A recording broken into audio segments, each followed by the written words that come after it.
inspired by the movie 12 Years a Slave.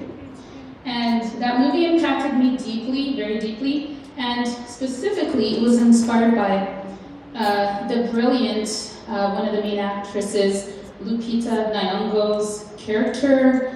She played the character of Patsy in the movie, if you've seen it.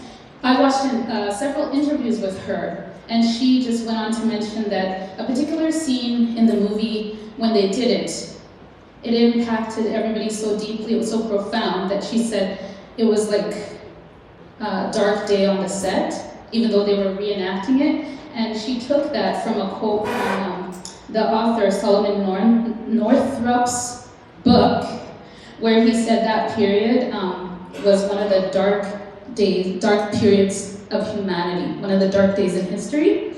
So that's what this poem is inspired by. However, my poem is called Living in the Light. So I hope you enjoy it.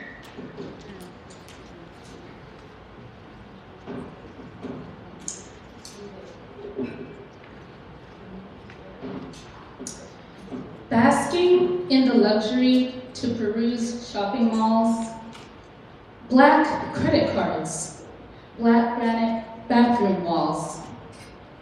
As I indulge in a sip of Cristal while embarking my Boeing 747, Chanel protects my eyes from UV as I write my dreams into reality, back into fantasy.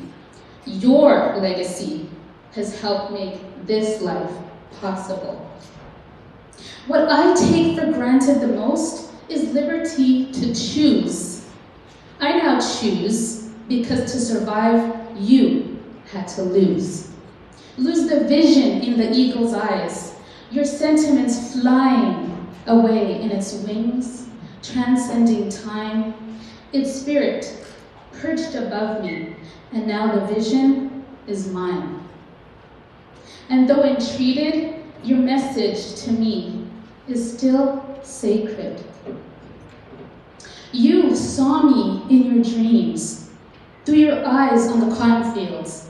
You had high hopes for your 4 sons, 3 daughters, to live off the land.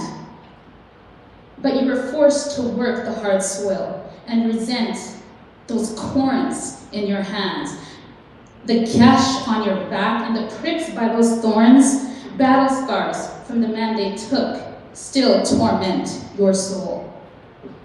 How you wished the earth would just open up and swallow you whole. Then God showed you a vision. Once you were weaved into history, you saw that I would be granted literacy, writing sweet songs of my ancestry.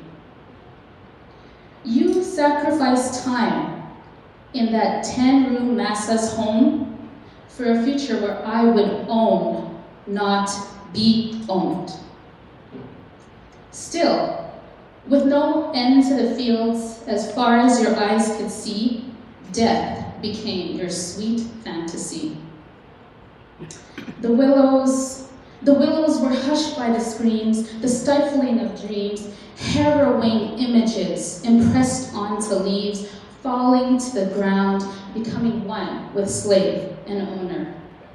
Who is the leaf to choose? Branched off, a witness to the atrocities of mankind and the resilience of that same spirit as it now meets it on the other side. The willow weeps for Patsy. When I chose to return to my roots, you greeted me when I traveled the motherland to try a series of South African fruit. Your spirit soared as I experienced rooibos tea and could discern your presence surrounding me. If you had given up, or died, or murdered everyone in sight, including the slaves he drives, where would I be? You were hundreds of years ahead of me. Your perseverance through slavery was your gift to me.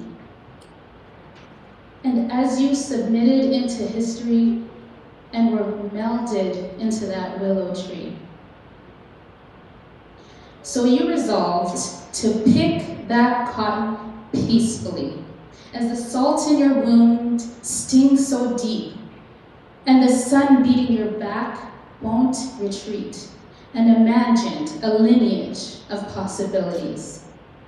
Though you could see that nations would assemble to fight for my rights, you suffered the dark days of humanity so that I could live in the light. Thank you.